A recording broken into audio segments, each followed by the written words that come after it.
Good morning, everybody. Praise the Lord, praise the Lord, praise the Lord. Welcome back to another Good Morning Grief Devotion. It's your boy, Pastor Corey Allen Duncan Sr. Grateful, thankful for this day, for this time, for this opportunity.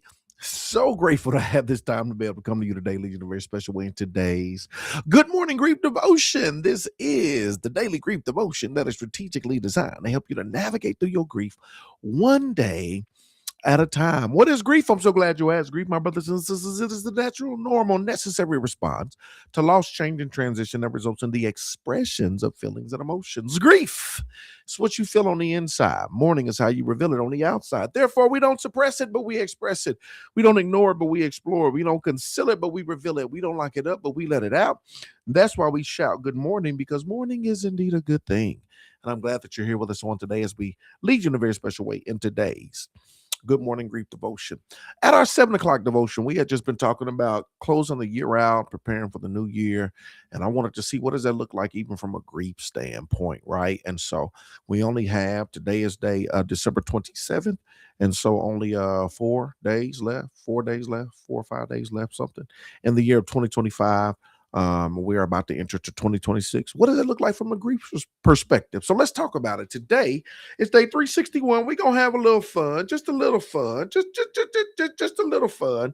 We're gonna talk about closing out the year.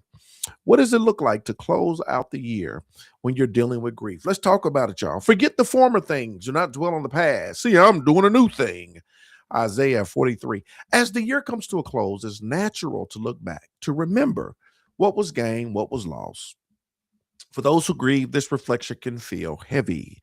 This year may hold milestones you never expected, moments you wish you could redo, and losses that reshaped your life. Closing out the year doesn't mean closing the book on your grief. That's not what we're doing. It means acknowledging the journey you survived. That every tear you shed mattered. Every hard day you endured counts. You are still here, and that alone tells a story of strength.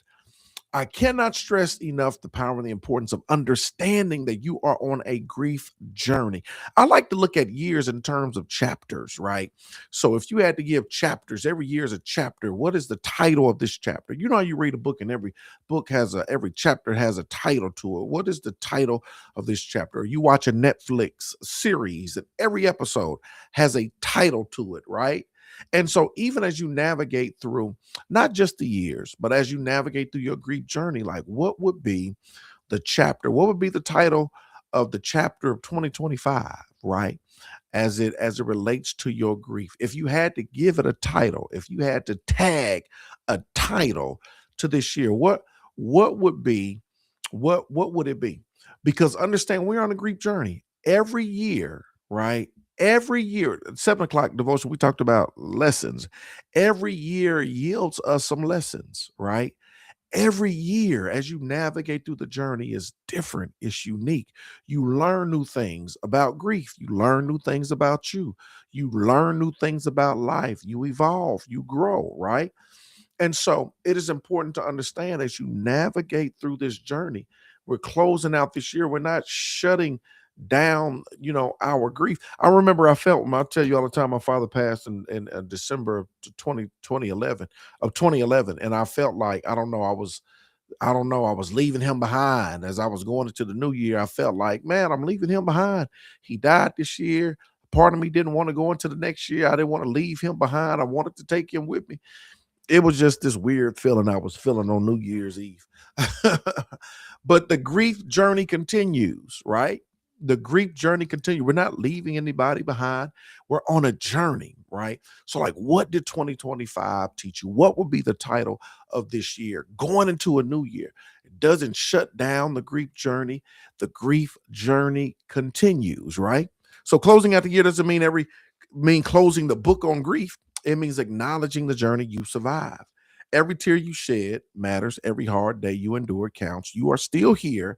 That alone tells a story of strength. As you continue to go and grow and navigate through your journey, that's what we continue to do. So check this out. God doesn't ask you to erase the past before stepping into what's next. He honors what you've carried, walks with you forward. A new year doesn't require you to be healed. It simply invites you to keep going with grace. Don't develop the mindset, I should be healed by now. It's a new year. It's been a year. I should be. It's 2 years. It's 3 years. I should be. Nah, a new year doesn't require you to be healed. It simply invites you to keep going with grace. That's what I want to encourage you to do. Keep going with grace. If it's been a year, keep going with grace. If it's been 2, keep going with grace. Pastor Doug, it's been 5 years and I just feel that just keep going with grace, right? Keep going. Keep going with grace. It's a journey. You're learning new stuff, gaining new stuff. Lessons are valuable. You're growing, sometimes 3 steps forward, sometimes 2 steps backwards. Sometimes we do. It's a dance. You're finding your rhythm. And the whole goal and the whole objective is to keep going with grace. You don't have to summarize this year neatly. You don't have to make sense of it all. You can release what weighs you down and carry forward what has shaped you. Love, memory, and hope that refuses to disappear. As this year ends, y'all, trust that God is still writing your story. That's the beautiful thing about this. God is still writing your story. I tell you, there's life after loss. There's life after death. God is still writing your story. Your story is still being composed. Your story is still being written. That's the beauty of it. What feels unfinished is not forgotten. What feels heavy is not ignored.